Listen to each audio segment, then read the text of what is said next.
গ্রামে তো চলে এসেছি, বাট গ্রামের জীবনটা কিভাবে কাটাচ্ছি সেটা আপনাদের সাথে শেয়ার করব। আমার ডেইলি রুটিন কি এবং আমি কি কাজ করছি সবকিছু আজকে আপনাদের সাথে দেখাবো। তো আসসালামু আলাইকুম, সবাই কেমন আছেন? আলহামদুলিল্লাহ, আমি এবং আমার বাচ্চা সবাই ভালো আছে। আশা করি আপনারাও সবাই ভালো আছেন। গ্রামে তো চলে এসেছি, বেশ কিছুদিনই হবে। আর আজকের দিনটা কত তারিখ সেটাও আমি অবশ্য ভুলে গিয়েছি। তো মাঝে আমি আর ভিডিও করি নাই, কোনো রকম কোনো কিছুই দেখাইতাম না। তো আজকে ভাবলাম যে না, একটু কিছু ভিডিও করি, নাহলে আমার পেজে রিচ একদম কমে যাচ্ছে। টুকটাক হালকা পাতলা ভিডিও করা উচিত আমার। তো সকাল সকাল উঠে পড়লাম, উঠে দেখি সারা রাত অনেক বৃষ্টি হয়েছে। বৃষ্টি হওয়ার কারণে পুরো উঠোন একেবারে ভিজে গিয়েছে। এখানে হাঁটাচলা করতেও এখন অনেক কষ্ট। এটা কিন্তু বন্যার পরের ঘটনা, যে অনেক বেশি বন্যা হয়েছে ওই সময় কিন্তু আমাদের পুরো পুকুর টুকুর একদম ডুবে গিয়েছিল, উঠানো অনেক হাঁটু পানি ছিল। তো যাক, এখন মোটামুটি অনেকটা শুকাই গেছে। তো প্রথমেই সকালে আমি একটু গরম পানি খেয়ে নিচ্ছি, আর লেবু এবং মধু দিয়ে। কারণ ভাই, গ্রামে আসছি, এত বেশি মোটা হয়ে যাচ্ছি, না কন্ট্রোল করলে হচ্ছে না, তাই ভাবলাম যে খাবো, বাট কন্টিনিউ হচ্ছে না। তারপর চেষ্টা করতেছি রেগুলার যেন একটু লেবু পানি খাওয়ার, একটু পেটটাকে কমায় রাখি, না হলে তো 2 দিন পর একদম মোটা ধামস হয়ে যাব। তো যাই হোক, এরপরে বাকি আছে, এটা শেষ করার পরে সকালে নাস্তা রেডি করতে যাব। এই তো নাস্তার যত সরঞ্জাম আছে সবকিছু নিয়ে রেডি। আজকে আমি পরোটা বানাবো। আর এই যে আমার স্বভাবটা খুব খারাপ, হ্যাঁ, বাচ্চাদের জন্য, আমার হাজবেন্ডের জন্য ভালো মন্দ নাস্তা বানাইতে চাই, আর নিজেও আমি খেয়ে একেবারে দুমড়ি হয়ে যেতেছি। এই যে কি কষ্ট। তো যাই হোক, এখানে আমি এখন আজকে পরোটা বানাবো, তাই আটাগুলো গুনে নিব ভালো করে, যেন ভালোভাবে পরোটা বানাতে পারি। আর আমার বাসার সবাই আমার পরোটা অনেক বেশি পছন্দ করে, তাই বারবার সবাই বলে যে পরোটা বানাও। বাট পরোটা খেলে আমার সেদিনের সারা দিনের ভাত একদম শেষ, ভাত আর খাইতেই পারি না। তারপরেও বাচ্চারা চাইছে এবং হাজব্যান্ড বলে খাইবে, মানে খাইতে চাই, এই জন্য না বানাও পারি না। তো এখানে সব কিছু রেডি করে নিলাম, এখন বানাবো পরোটা। আর এদিকে সানজিত অনেক আনন্দ পাচ্ছে, আম্মু পরোটা বানাবে, এই জন্য আমাকে জড়াই দিতেছে। এই যে পাশে কিন্তু গল্প করতেছে। তো সে কিন্তু অনেক বেশি মজা পায় আমি যদি ভালো মন্দ কোনো কিছু বানাই, তাহলে ওরা অনেক বেশি এক্সাইটেড থাকে, তাই ওদের জন্য আসলে সব কিছু করা। তো এখন একটুখানি দমে দিয়ে নিব, মানে পরোটা বেলে নিচ্ছি এখন। আমি ফার্স্টে এগুলোকে কি বলে, লেচি না কি যেন বলে, এটাকে করে নিয়ে দেন আমি পরোটাকে ভেজে ফেলতেছি। এটা সব অফ ক্যামেরায় করতেছি, নাহলে অনেক বেশি বড় হয়ে যাবে। সবাইকে খাওয়ানোর পরে লাস্টে হালকা পাতলা যা ছিল পোড়াপুরি, এগুলো আমি নিয়ে নিয়ে নিচ্ছি। এখানে ডিম পোস্ট নিয়েছি, আর সাথে ডাল ছিল, ডাল দিয়ে খাবো। যে এই ডালটা বাজার থেকে নিয়ে আসা হয়েছে এবং অনেক বেশি মজার ডালটা। এরপরে খাওয়া দাওয়ার পর একটু রেস্ট নিয়েছিলাম, রেস্ট নেওয়ার পরে সাথে সাথে আবার দুপুরে রান্নার প্রস্তুতি নিতে হবে। তো এটাই স্বাভাবিক, গ্রামের বাসাতেই শুধু রান্না আর রান্না, আর কাজ ছাড়া তো কিছুই না। তো এখানে আমি অফ ক্যামেরাতে কেটে কুটে নিয়েছি, এটা ছিল পুঁই শাক, এখানকার দেশি পুঁই শাক, আর এটা খেতে অনেক বেশি মজা। আর সেই সাথে আমার পাশের বাসার হচ্ছে চায়না হাঁসগুলো এসেছে, ও কিন্তু আমি কুটো বাচ্চা করলেই আমার কাছে চলে আসে, কারণ ও খাইতে চায়, আসলে আমাকে অনেক বেশি পছন্দ করে, মেবি। তো যাই হোক, এরপরে হচ্ছে আমি আজকে ধুন্দুল রান্না করব, সাথে মুরগির গোশ রান্না করব, আর মানে দেশি মুরগি, আর সেই সাথে হচ্ছে কি বলে, পুঁই শাক দিয়ে পুঁটি মাছ। আর এই পুঁটি মাছগুলো আমাদের পুকুরেই ধরা, আমার শাশুড়ি ধরেছে। হ্যাঁ, এইগুলা মানে বড়শি দিয়ে ধরেছে। তো পুঁটি মাছগুলো ছিল, আর সেই সাথে আরও অনেক মাছ ছিল, সেগুলো জাল দিয়ে ধরা, সব কিছু আমার শাশুড়ি ধরে নাই। এই যে এই মাছগুলো, এগুলো হচ্ছে রুই মাছ, আর সাথে ছিল ছোট ছোট পুঁটি মাছ। তো এগুলো পুঁটি মাছ দিয়ে আমি হচ্ছে পুঁই শাক রান্না করব, আর হচ্ছে ধুন্দুল দিয়ে রুই মাছটা রান্না করব। এই হচ্ছে আজকের মেনু থাকবে। তো মাছগুলোকে এখন আমি ভালো করে লবণ হলুদ দিয়ে মাখায় নেব, মাখায় দেন হচ্ছে নুনস করে নেব।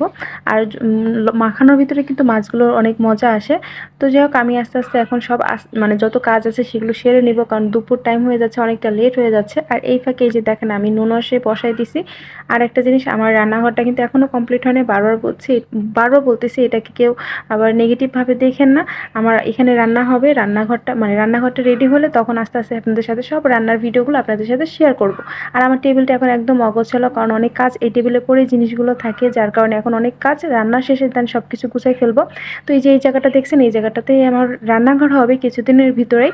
এই জন্য আমি এখন জাস্ট এখানে বাইরেই জাস্ট যতটুকু পারতেছি সেটার ভিতরেই রান্না কমপ্লিট করার চেষ্টা করতেছি।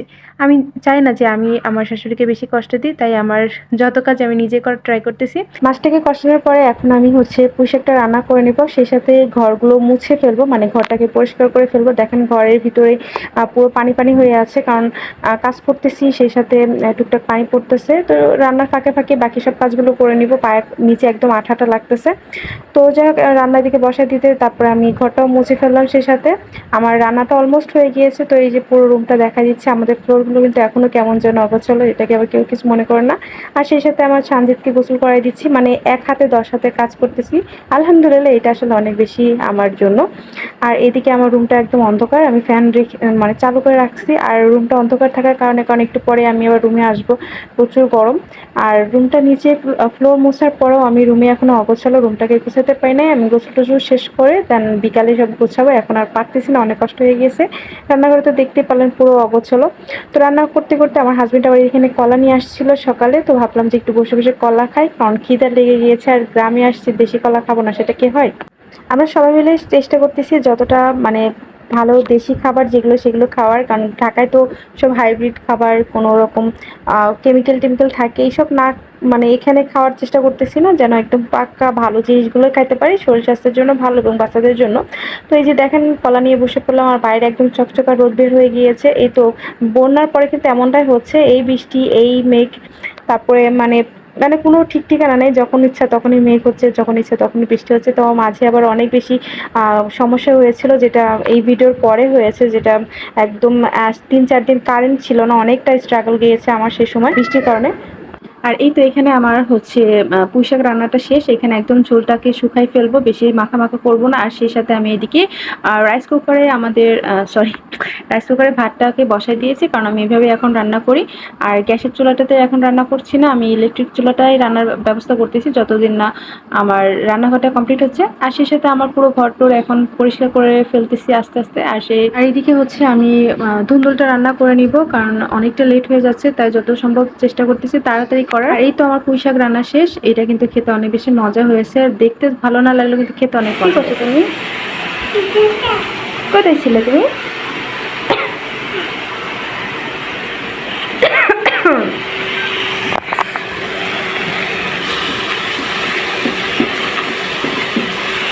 খাবা? তাই কি বলো? এটা কি? হ্যাঁ, এটা হচ্ছে ধুন্দুল। এটা তুমি খাও তো, এটা তোমার অনেক মজা লাগে। আলু দিয়ে খাবা? তাই ঠিক আছে, আলু দিয়ে খাবো। তোমার মজা লাগে মাছ দিয়ে আলু দিয়ে? হ্যাঁ, মজা লাগে। প্যান্ট এত নিচে করছো কেন তুমি? তুমি তো প্যান্ট উঁচা করে দিই না, তুমি প্যান্ট এরকম নিচে করে যাও কেন? চিঙ্গিস খান লাগে।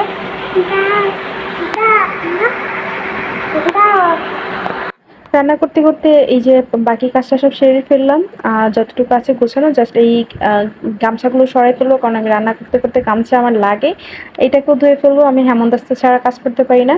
আর এই তো আমার ধুন্দুলটা এখানে হচ্ছে, মানে এটাকে এখন জাস্ট কষাচ্ছি, বাকিটা অন্যান্য সময় হবে।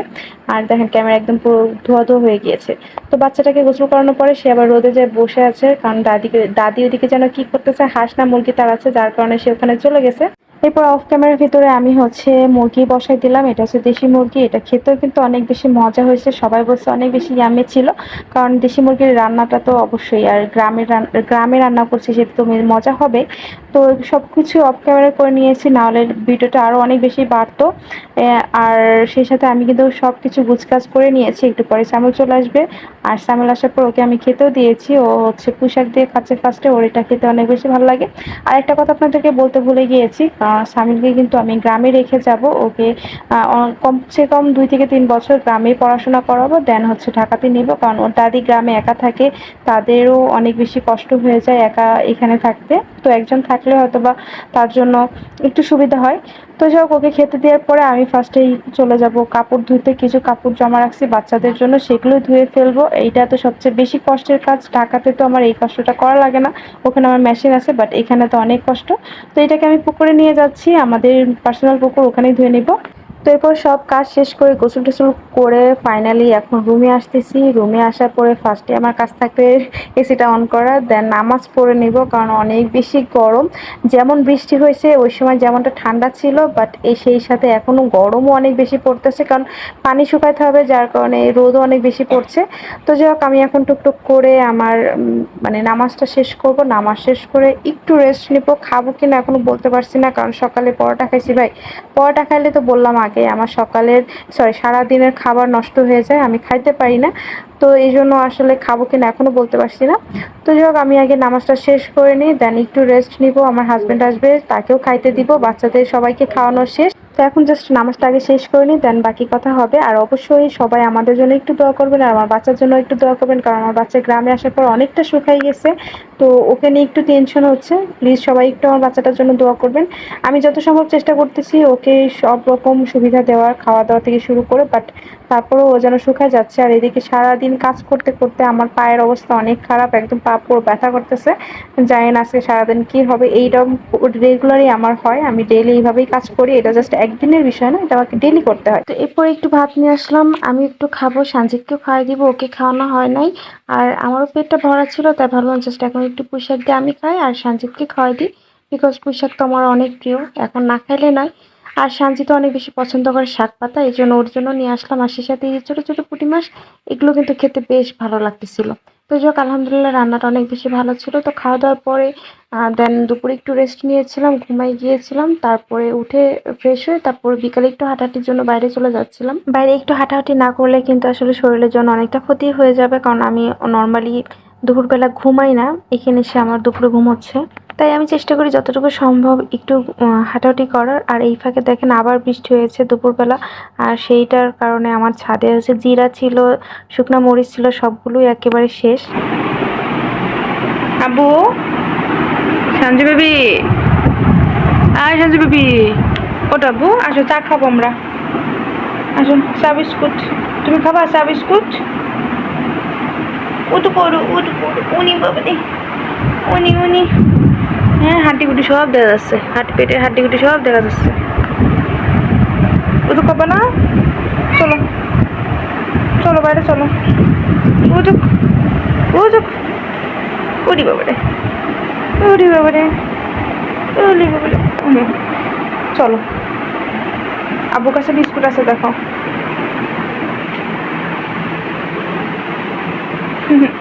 কইছি মামাটা, এটা কইছি মামা, কইছি কইছি।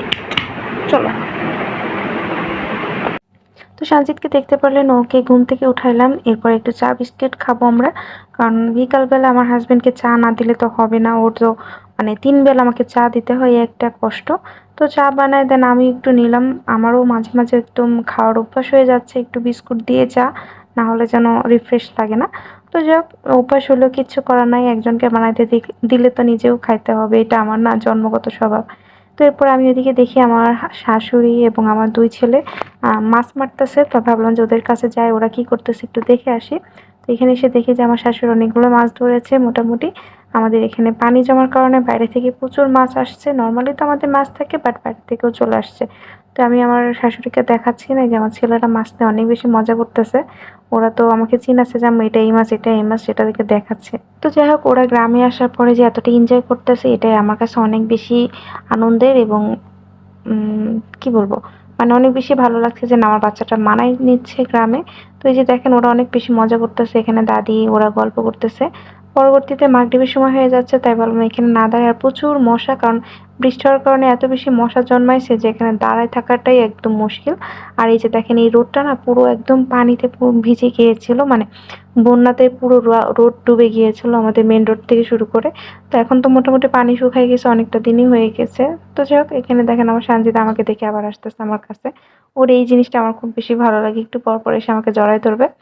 তো যাই হোক, এখন হচ্ছে সন্ধ্যা হয়ে যাচ্ছে, বাসায় যাব, মাগরিবের নামাজ পড়বো, দেন আবার কাজ, সন্ধ্যার নাস্তা রেডি করা। কি নাস্তা বানাবো সেটা এখনো বুঝতেছি না, তো চিন্তা করে দেখা যাক কি কি বানাই। তো চলুন দেখা যাক কি নাস্তা রেডি করা যায়। তো এই তো সন্ধ্যা হয়ে গিয়েছে, আর অনেক চিন্তা ভাবনার পরে কি নাস্তা বানাবো সেটাই আসলে ভেবে নিলাম, যে একটা বুদ্ধি বের করলাম। কারণ এই জিনিসটা আমার বাচ্চাদের সবার অনেক বেশি পছন্দ, আলু দিয়ে একটা পটেটো একটা ফ্রাই করে দিই, সেটা অনেক বেশি পছন্দ করে। তো যাই হোক, এখানে আমি আলুগুলো সিদ্ধ করে নিয়েছি। এখানে 2টা বড় সাইজের আলু নিয়েছি, 2টা না 3টা ছিল মেবি, আমি ভুলে গিয়েছি। তো এটাকে সিদ্ধ করার পর এখন ছিলে নিব, ছিলে নেওয়ার পরে দেন এটাকে ভালো করে ম্যাশ করে নিতে হবে। তো এই যে এখন আমি এগুলো ভালো করে ছিলে নিচ্ছি, ছিলার পরে আমি একটা কাঁটা চামচ দিয়ে ভালোভাবে এটাকে ম্যাশ করব, কারণ যেন কোনো দানা থাকে না, কারণ এই জিনিসটাতে দানা থাকলে কিন্তু অনেক প্রবলেম হবে। তো যার কারণে ভালোভাবে একদম ম্যাশ করে নিচ্ছি চামচ দিয়ে, আর আমার কাঁটা চামচ দিয়ে এটা করতে বেশ ভালো লাগে। আর সেই সাথে এখানে দিচ্ছি চিলি ফ্লেক্স, 2টা চিলি ফ্লেক্স দিয়ে দিচ্ছি, আর কিছু রসুন কুচি, এখানে পেঁয়াজ থাকবে না, জাস্ট রসুন কুচি এতটুকুই দিব। আর সেই সাথে দিব হচ্ছে লবণ, আর হচ্ছে কি বলে, হ্যাঁ, লবণ আর হচ্ছে কর্নফ্লাওয়ার দিব, কারণ এটার মেন ইনগ্রিডিয়েন্টস হচ্ছে কর্নফ্লাওয়ার। এটাকে কর্নফ্লাওয়ার দিয়ে ভালোভাবে মেখে নিতে হবে। তো এই তো আমি এটাকে কর্নফ্লাওয়ার দেওয়ার পর আমি যতটা সম্ভব ভালোভাবে মাখায় নিচ্ছি, আর এত মাখামাখি দেখাচ্ছি না, নাহলে ভিডিওটা আরও বড় হয়ে যাবে। তো ভালোভাবে মাখানোর পরে এটাকে ভালো করে ডো করে এখন ছোট লম্বা লম্বা করে লেচি কেটে নেব, একদম সাপের মতো লম্বা লম্বা। হ্যাঁ, তো যাই হোক, এই যে আর আজকে সমস্যাটা কি, আমার কর্নফ্লাওয়ার একটু কম ছিল, যার কারণে আমার কি বলে আলুটা একটু নরম নরম হয়ে গিয়েছে। তারপর অনেক কষ্টে আমি এটাকে কেটেছি, বাট এটা কিন্তু নর্মালি আরও সুন্দর হয় আর মচমচা হয়। আজকেরটা একটু সমস্যা হয়ে গিয়েছিল, বিকজ কর্নফ্লাওয়ার একদম কম ছিল, আর আমার এখানে এত সহজে তো কর্নফ্লাওয়ার পাওয়া যায় না, এটা যেতে হলে বাজারে যেতে হবে। তো যাক, এখন আমি এগুলো সবগুলো তেলে আস্তে আস্তে দিয়ে দিব। তেলে দেওয়ার পরে ভালো করে ফ্রাই করে নেব। আর এটা কিন্তু খেতে সত্যি অনেক বেশি মজা, একদম সিম্পল ইনগ্রিডিয়েন্টসে এত সুন্দর যে একটা খাবার তৈরি হয়, এটা আমার জানা ছিল না। তো আমি এটাকে অনেক চিন্তাভাবনা করার পরে বের করেছি। হ্যাঁ, দেখেছিলাম অনেকদিন আগে একজনকে দেখেছিলাম একটা শর্টসে এরকম টাইপের কিছু করতে। পরবর্তীতে আমি আমার মতো করে আবার নতুন করে এটা আম তৈরি করেছি। তো যাক, খাবারটা বেশ ভালো ছিল। তো এখন দেখতে পাচ্ছেন আমি একটা একটা করে সব তেলের ভিতরে দিয়ে দিচ্ছি। আর এদিকে একটা সস বানিয়ে নিচ্ছি। সসটা হচ্ছে ২ রকম সস দিয়ে আমি এটাকে বানাবো। এটার ভিতরে ফার্স্টে দিব হচ্ছে টমেটো কেচাপ, আর দিব হচ্ছে মেয়োনিজ, আর সে সাথে একটু চিনি। এটা দিলে কিন্তু দারুণ একটা সস তৈরি হয়, যেটা আমাদের বাসার সবাই অনেক বেশি পছন্দ করে, স্পেশালি আমি ভাজা-ভুজার সাথে আমি এই সসটা বেশি পছন্দ করি। আর এই তো আমার হচ্ছে পটেটো ফ্রাইয়ের ফাইনাল লুক। এটা কিন্তু আমি আরও অনেকভাবেই বানাতে পারি। আর আজকে যেটা বানাইছি এটা মাঝে মাঝেই বানাই, অনেক সহজ এবং সিম্পল, আর খেতেও অনেক বেশি মজা লাগে। তো যাক, একটু নরম হওয়ার কারণে হালকা কালো কালো লাগতেছে, বাট এটা কিন্তু বাস্তবে এরকম না, ক্যামেরাতেই এরকম লাগছে। তো যাই হোক, আজকে সারাদিনের আমি কী কী কাজ করি সব কিছু আপনাদের সাথে শেয়ার করলাম, আর এইভাবেই কিন্তু আমি সারাদিন করি গ্রামে। তো যাই হোক, আমার ভিডিওটা যদি ভালো লাগে অবশ্যই লাইক কমেন্ট করে দেবেন। অনেক বেশি কষ্ট করে আপনাদের সাথে ভিডিও শেয়ার করি এবং অনেক কষ্ট করে এডিট করি। তো যাই হোক, আর সবাই ভালো থাকবেন, সুস্থ থাকবেন। আল্লাহ হাফিজ।